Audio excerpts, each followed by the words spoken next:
मैं भवानी शंकर तिवारी पुनः आपके सामने आज इस वीडियो में प्रस्तुत हूँ लेकर के मनहरण छंद। जैसा कि आप सभी जानते हैं, आपने हमारे पिछले वीडियो में वर्णिक छंद के सवैया छंद के रूपों को सवैया छंद को समझा। मतगैन, सुंदरी और सुमुखी सवैया। आज के इस वीडियो में वर्णिक छंद तथा कक्षा 12 तक के अध्ययन कोर्स का आखिरी छंद, जिसको हम कहते हैं कवित्त मनहरण। कवित्त मनहरण के विषय में आप समझेंगे कि कवित्त मनहरण क्या है, इसकी परिभाषा क्या होती है। तो हर दिन के तरह ही आज भी हम आपको मनहरण छंद को अपने द्वारा रचित मनहरण छंद को ही आपके सम्मुख रखेंगे, जिसमें परिभाषा ही उदाहरण के रूप में प्रस्तुत की जाएगी, मनहरण छंद। लेकिन एक बार हम इस शीर्षक को ही अच्छी तरीके से समझ लेते हैं। मनहरण कवित्त, कवित्त अर्थात काव्य। काव्य मन हरण, जो मन को हर ले, ऐसे कवित्त को मनहरण कवित्त कहते हैं। वर्णिक छंदों में यह अत्यंत सुंदर कवित्त है, अत्यंत सुंदर छंद है। शायद इसीलिए इसका नाम मनहरण कवित्त रखा गया है। तो सबसे पहले हम इस छंद को लिख लेते हैं। इस छंद में है कि वर्णिक छंदन में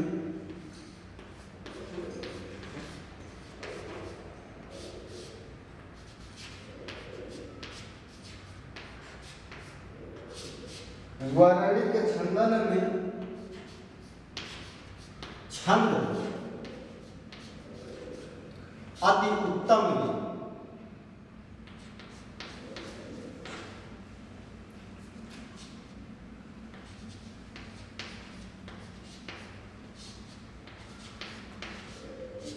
वर्णिक छंदन में छंद अति उत्तम है। तुलसी पे सवाद आदि कवि गण गाए। तुलसी के सवाद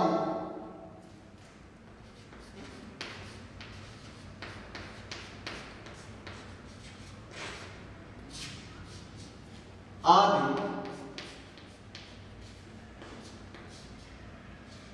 कवि गण गाए हैं।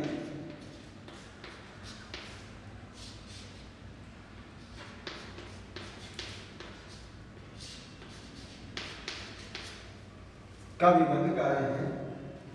मनहर कवित्त नाम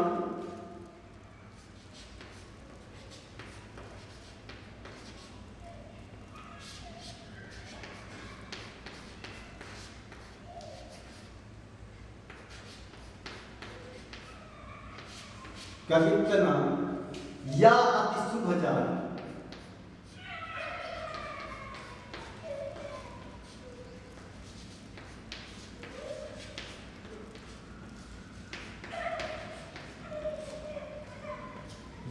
मनहर कवित्त नाम या अति शुभ जान, या में शिवराज गाथा भूषण भी गाए हैं।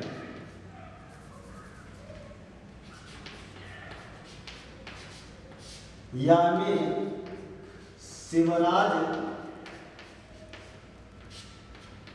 गाथा भूषण भी गाए हैं।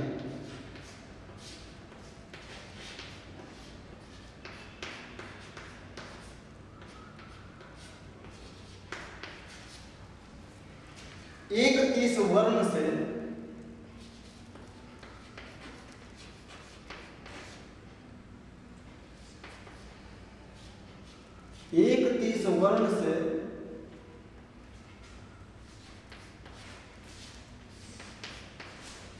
चरण हर शोभित है।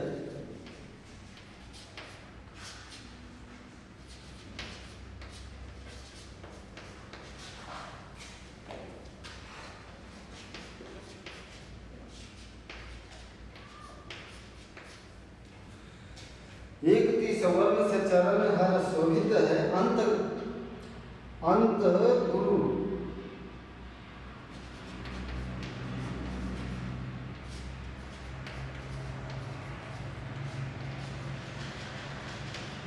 लय तुक आन के बनाए हैं।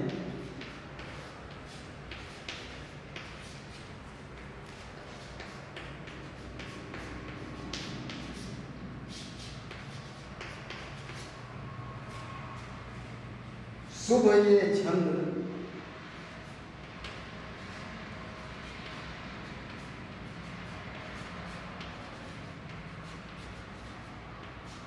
या में होती जहां चार चरण,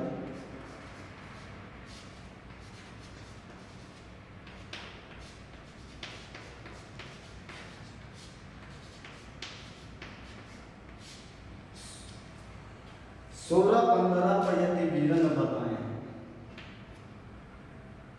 16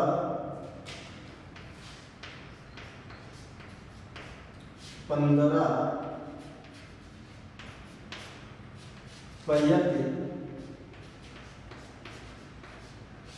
वीरन बताए।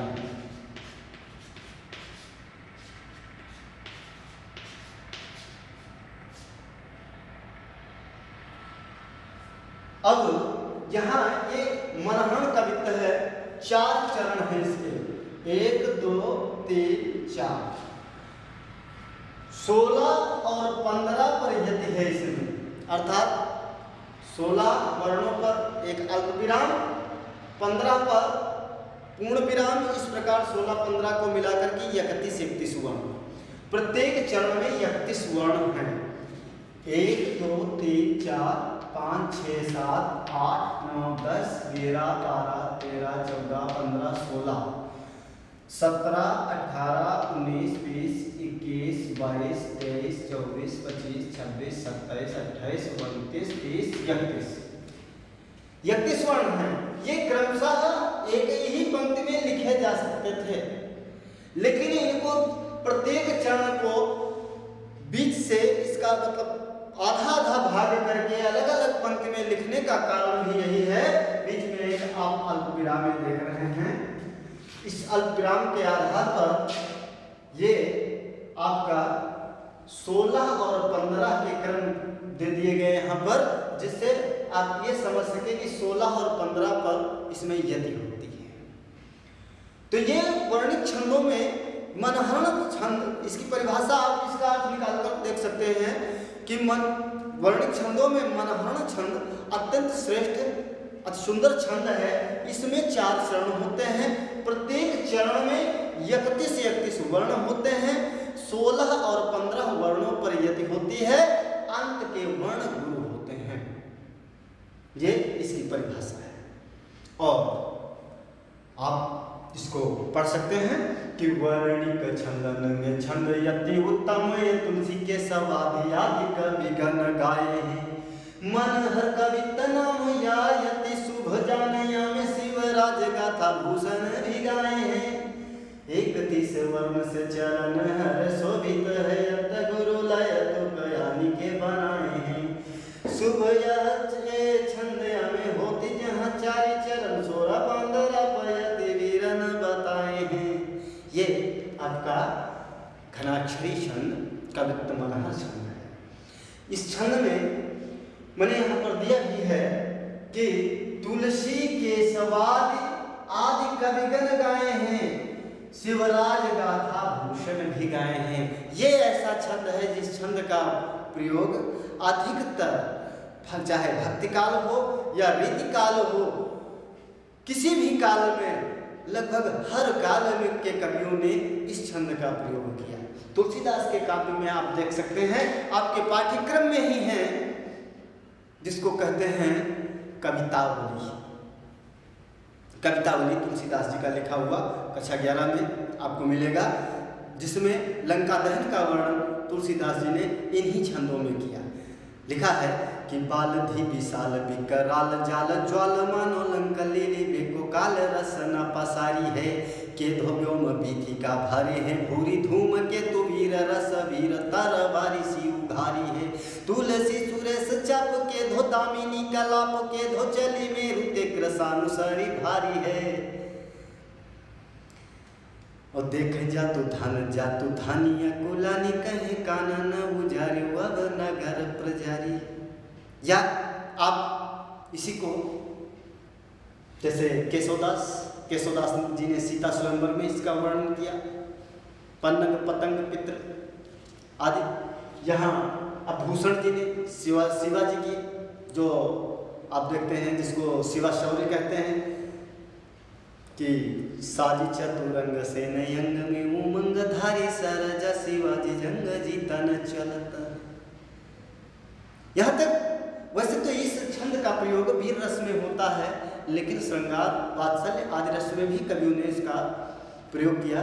जैसे रसखान जी ने अपने काव्य में, आपने कक्षा 10 में पढ़ा होगा, अंत में कवित्व मनहरण ही शीर्षक के नाम से वो लिखा है छंद, जिसमें श्री कृष्ण के सौंदर्य का वर्णन किया गया है कि गोरज बिराजे भाल लहलही बन माल आगे गैया पीछे ग्वाल गावे मृदुबानी री, तैसी धुन बांसुरी की मधुर मधुर जैसी मंद चित बंक चितवनी मंद मंद मुस्कानी री, कदम बिटप के निकट तटिनी के तट अटा चढ़ी चाहे पित पट पहरानी री, प्राणन रिझावे तन तापानी बुझावे नैन, रस बरसावे तन तापानी बुझावे नैन, प्राणन रिझावे बहयावे रस खानी री। खैर, तो ये था आपका कवित्व मनहरण छंद। क्या आज हमारे इस वीडियो में आपके कक्षा 9 से 12 तक आने वाले सभी छंदों का वर्णन हो चुका है। अब हम अपने अगले वीडियो में आपको काव्य सौंदर्य के तत्व, रस, छंद, अलंकार जो दिए गए हैं, जिसमें हमने आपको रस भी बताए, छंद भी बताए। अब आपका अगला शीर्षक होगा अलंकार। अलंकार हम आपको अपने अगले वीडियो में बताएंगे। तब तक के लिए धन्यवाद।